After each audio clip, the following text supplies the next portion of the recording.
በተለይ ከፓምፕ ጋር የተያዘውን ለምንድነው መፍታት ተቻለ ሰው 15 ፎቅ ሰው 18 ፎቅ ላይ ሆኖ ውሃ ለመቅዳት ጀሪካን ይዞ እንዴት ታች ወርዶ ላይ ድረስ ይወጣል ይሄኮ መቼም የሰባዊነትን ጉዳይ ይመስለኛል ውሃ ማግኘትና ያለማግኘቱ ብቻ ሳይሆን ይሄ ስለዚህ ለምንድነው መፍትሄ የማይሰጠው ችግሩ የማን ነው የሚለውን በደንብ እንመለከተው ጥሩ ከውሃ አንፃር እንግዲህ ቦታው ድረስ ቀርቦ ወደ ላይ ለመግፋት ፓምፕ ያስፈልጋል ከፓምፕ አቅርቦቱ አንፃር የነበረው ችግር እንዳልኩ አቅርቦቱ ላይ በህጋዊ ጨረታ ነው የሚወጣው ጨረታውን ወስደው አሸንፈው በፍጥነት ማቅረብ ላይ የነበሩ ችግሮች ቀድሞም የነበሩ ችግሮች ናቸው ማለት ነው አንዱ ፕሮብሌም ይሄ ነው ስለዚህ ፓምፑ ማቅረብ የሃውሲንግ የቤቶች ጉዳይ ነው የሚሆነው ማለት ነው ውሃውን እዛ ቦታ ላይ አቅርቦ ደግሞ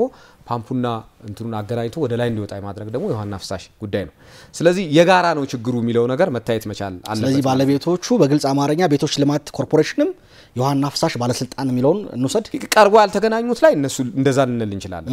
ዞሮ ግን መጀመሪያ ደረጃ የነበረው የፓምፕ አቅርቦቱም ላይ ራሱ ችግር ነበረው ማለት ነው እሱ ላይ በደንብ መረጃዎችን በደንብ ማየት ያስፈልጋል ማለት ነው ነዋሪውን ግልጽ እንዲሆን እንግዲህ አጠቃላይ ወደ 1255 ፓምፕ ነው የሚያስፈልግ የነበረው 884 የሚሆኑት አካባቢ አሁን ቀርበዋል ይሄ በዚህ አመት እነዚህ ችግሮች ታይተው በተደረገው ከፍተኛ አርብር በተሰጠው ትኩረት ወደ 560 የሚሆኑት በዚህ አመት የቀረቡ ናቸው እንግዲህ አሁን 363 ፓምፕ ነው የሚቀረው በነገራችን ላይ እነዚህ 363 ፓምፖች በእርግጠኝነት እስከ ሰኔ 30 ምናጠናቃቸው ናቸው ይሄ ለነዋሪውም ቃል የገባ ነው ስለዚህ ፓምፕ አቅርቦት ሮቶ አቅርቦት እነዚህን አገናኝቶ ደግሞ ውሃ ወደ ላይ እንዲወጣ የማድረግ ጉዳይ የመጀመሪያ ፕራዮሪቲ ሆኖ እየተሰራበት ያለ ነው ማለት ነው ሙሉ በሙሉ እስከ ሰኔ 30 እናጠናቃለን ብለን ስለዚህ ቃል የሚገቡት አቶ ሽመልስ እኛም ዜና መስራት የምንፈልገው እስከ ሰኔ 30 አዲስ አበባ ላይ የሚገኙ የጋራ መሬቶች በተለይ ከፓምፕ ጋር የተያዘው ሙሉ ለሙሉ መፍትሄ